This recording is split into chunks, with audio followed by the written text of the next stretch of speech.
So a lot of people do get intimidated by the word called as PHPMyAdmin.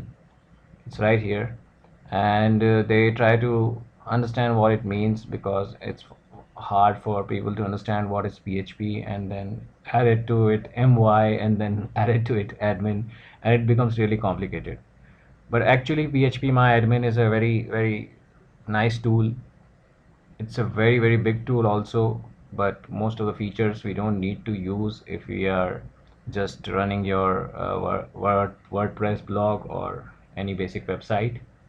And PHP tool, my admin tool, is to manipulate the database tables inside the database. So if you do not know what is a database, you can go ahead and watch my tutorial on what is a database. The link is given below in the video. So PHPMyAdmin is basically a tool to manage the database, and you open it on either on your local host, or if you are in the cPanel, which is like looks like this, and you go down here, you'll find this PHPMyAdmin kind of a logo, and if you click on it, you will see this. So basically what it shows is a kind of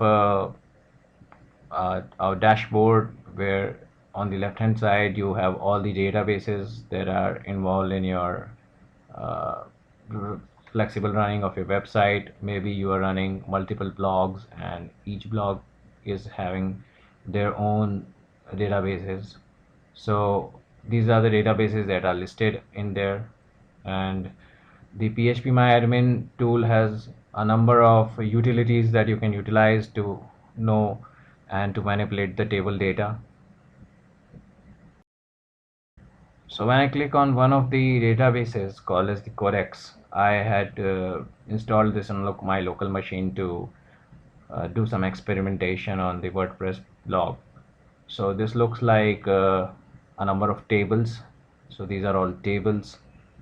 They have been created out of the standard WordPress and the other plugins, and and each table will have certain kind of a structure, and you can also view the data. To view the structure, go to the structure part of it. So you can see that there are 4 to 5 columns here. So first is the meta ID.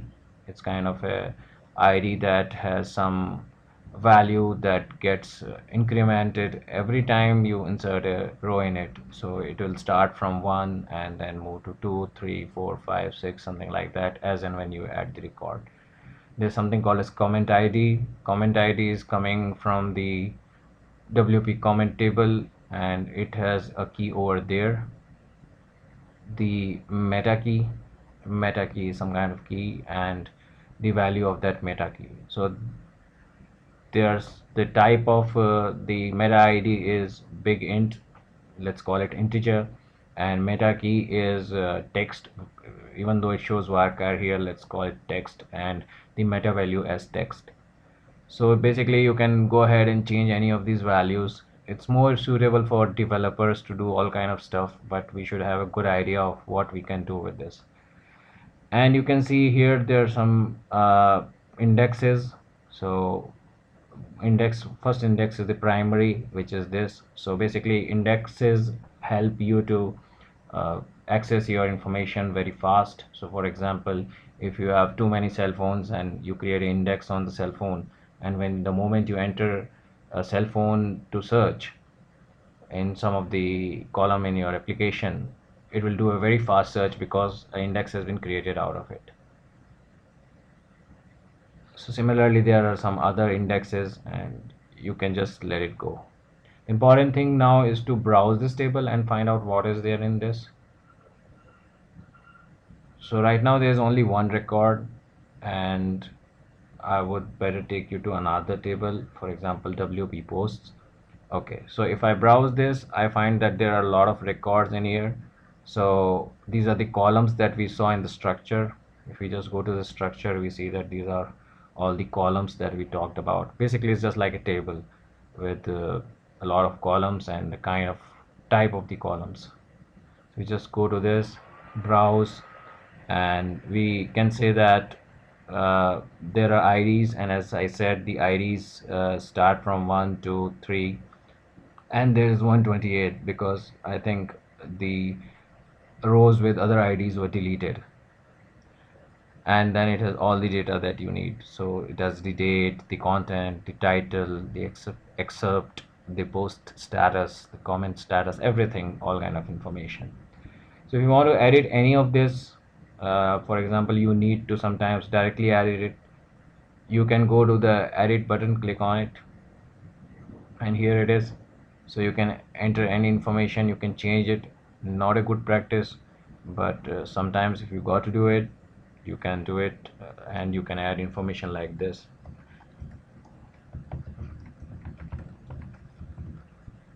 Problem with this kind of direct changing is that if there are any other audit fields dependent on this, they won't be updated, and this information is kind of new, but the audit fields like timestamp or date and time are old, and there might be a discrepancy. So it's better not to do it if you do not know. It's only when there's no other option you should go to the PHPMyAdmin and make these changes. Once you're done with it, you can go down and press go here, right here. So go means execute this. So basically it runs a query like this, MySQL query. We don't have to worry about it. It just runs that query and it changes this to this extra information that we have added. So if we just go and have a look at this table once again, the record once again, just click on the edit and see this information. Basically it's very simple to edit or even do an inline edit. You don't have to go to another screen. You click on inline edit and it opens up like this. Pretty simple. Sometimes you can just do an inline edit like this and then press save here, and that's done. Another very important thing is the search functionality. So the search is based on the table fields. You can search on any of the table fields.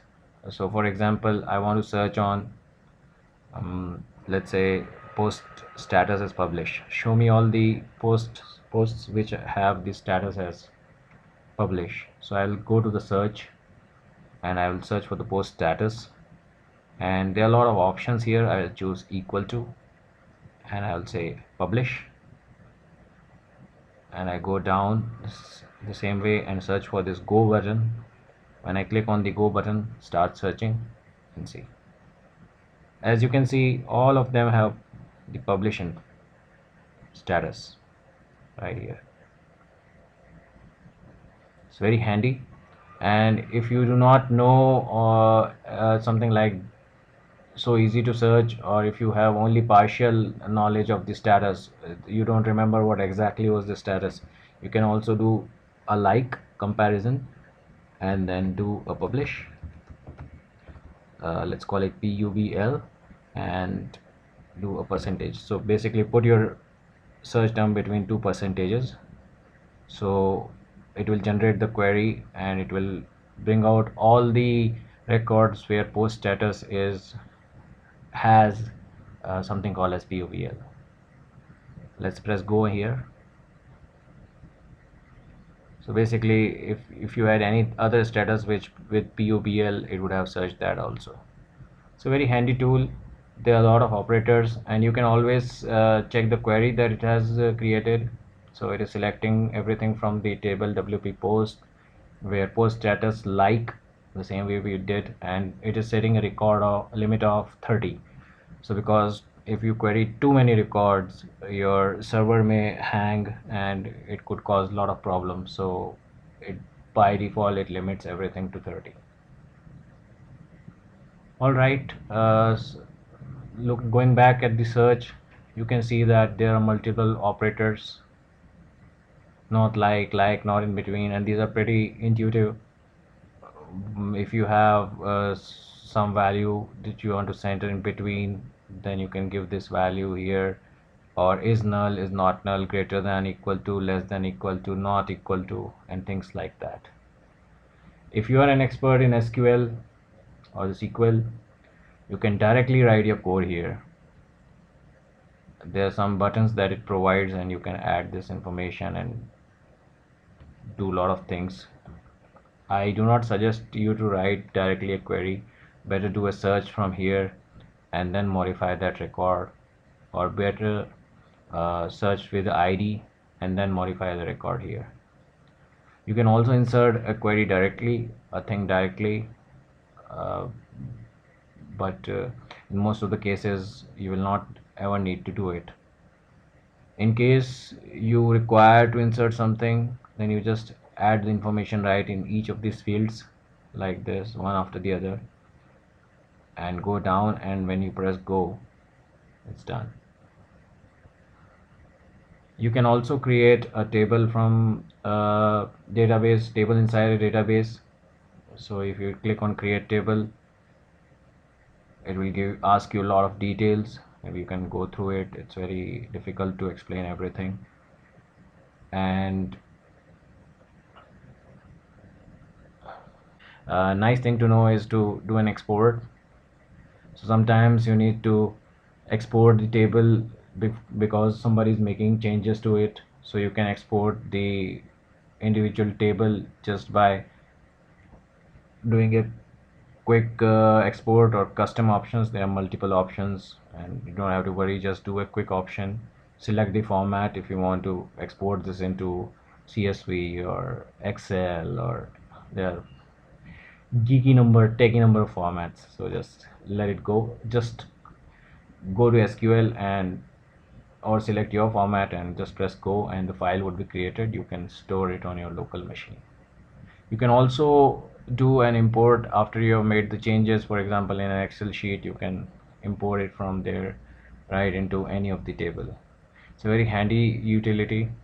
So you cannot you can do this either for a single table, or you can do this export thing for the whole database like this, and it will export whole database, which includes, by the way, the definition of all these tables. That means the columns, their lengths, and their properties, and also the content of each column, each table. So when you import that information back into your database, first these tables would be created, and then the data would be filled. So basically it's a good tool to export your database information and then import it back. There's one very handy tool, and it's good for information. Maybe you would not like to delve into too much of details in here. It's called as a designer. Designer basically tells all the about all the tables that are here, and they are in nice pictorial form, and you can just drag it around and have a look. And unfortunately or fortunately, the WordPress does not have maintain any relationship between the tables. In my tutorial about the database, I talked about relationship between the tables. So that means the tables like, for example, WordPress users and the WordPress user meta right here, these two tables should have a connection to in between them. So basically this one creates a connection between this and this, and that's why it's very important to watch the video I'm talking about before you delve into this. So I guess I've covered most of what it is in the PHPMyAdmin. It's a very massive tool, and it is very handy if you know how to operate it. Just create a test database and start playing around with it and check what you can do. Create a table, and then create columns inside it, add the data, then drop it. Don't drop your uh, real-time tables which are in your blog. It will be very difficult. And before you do anything, please take a backup, so that if something goes wrong, you have your data and you can ask an expert to bring it back to you. But don't be afraid of experimenting. Do it on your own database, away from the production database. So I hope you like this tutorial. there are plenty of things that I didn't discuss because it would have gone much bigger. So that's it. Thanks for watching. I hope you like it. Please subscribe to my channel. Thank you.